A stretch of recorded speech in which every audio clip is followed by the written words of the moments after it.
Well, it has happened, everyone. Oh mate, you're so kind. Thank you very, very much.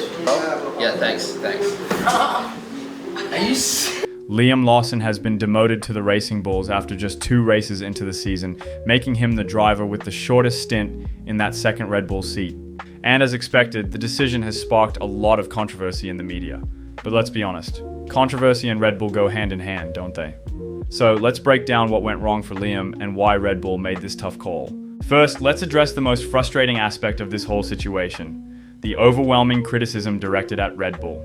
Look, this is Formula One, not a high school league. These drivers are signed to extract the most out of their cars. They're professionals, not kids, yet people act like they need to be shielded from reality. This sport has always been cutthroat, but because it's Red Bull, everybody wants to put the knife in. Suddenly everyone wants to talk about fairness, trust, and loyalty. Did they make a mistake promoting Liam too soon? Yes, and they've acknowledged that. But that doesn't mean they are wrong to correct it. Now, let's talk about why Red Bull made this decision. Simply put, it came down to results, or the lack thereof.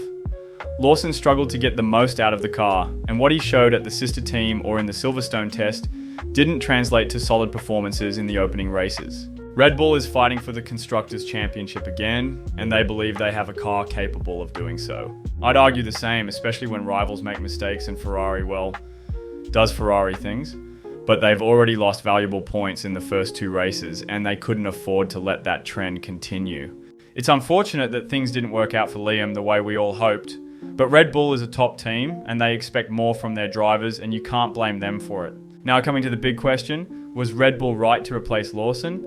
Look, there's no straightforward answer. Is Liam a bad driver? No, I don't think so. But was he driving badly in the Red Bull? Unfortunately, yes. Listen, I like Liam, and if you've watched my previous videos, you'll know I was pretty excited about his promotion and expected him to be quick. But at this level, you can't afford to struggle for too long. Is 2 races enough time to judge a driver with just 11 F1 races under his belt?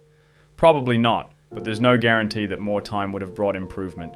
And if it didn't, it would have damaged Lawson's confidence further, while costing Red Bull even more points.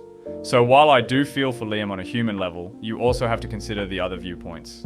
The only real upside to keeping him was the hope that he'd improve. But Red Bull clearly saw that improvement wasn't coming quickly enough. Was it an impulsive decision? I wouldn't say so. Personally, I think Yuki should have been promoted in the first place. Another argument I'm tired of hearing is that the car is to blame. Come on, this is the same car as last year, the one that had everyone calling for Checo's replacement. But now, when Lawson struggles, it's suddenly the car's fault? These double standards are ridiculous. The car is the same as it was at the end of last year, and Max is sitting second in the championship. People love to say the car is built just for Max and that Red Bull needs to change its approach, but it's not that simple. The team's objective is to make the car as fast as possible. If only the 4-time world champion can drive that car faster, then you understand the dilemma the team is in, right? Plus, we're at the tail end of these regulations. The team can't just redesign the car and ditch its characteristics to make it easier for a new driver. That would cost performance, and in a tighter championship fight, every bit of pace matters. Look, these are the best drivers in the world. I think it's funny how people make excuses for them and blame the car. It's just childish. Liam knew what he was signing up for before he jumped into the Red Bull car. So what does this mean for Liam now? Look, it's not as bad as some people in the media are making it out to be. He still has a seat, the one he should have started the season with. But it's also not all good. We don't yet know how his brief time at Red Bull has affected his confidence. However, no driver demoted from Red Bull has ever made it back. But is this the end of his career? Absolutely not. It's hilarious when some people say Red Bull destroyed another young driver's career. I doubt that because the drivers they demoted previously are still racing in F1. The reality is, the drivers they've dropped weren't meeting the standards required for a top team. The same applies to Liam, but I still believe he has a bright future, and hopefully this will be just a small setback. Now, what can we expect from Yuki now that he's in the Red Bull?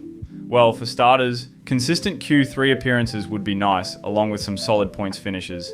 Aiming for top 6 or top 7 results should be the goal. And now for the big, slightly terrifying question. What if Yuki also fails? Well, firstly, let's hope it doesn't come to that. But if it does, Red Bull doesn't have many options. Helmut Marko has said that Yuki will finish the year at Red Bull, so there won't be any more mid-season changes, but with Red Bull, you never know. They're not stupid. They'll make sure next year's car is a bit more driver-friendly.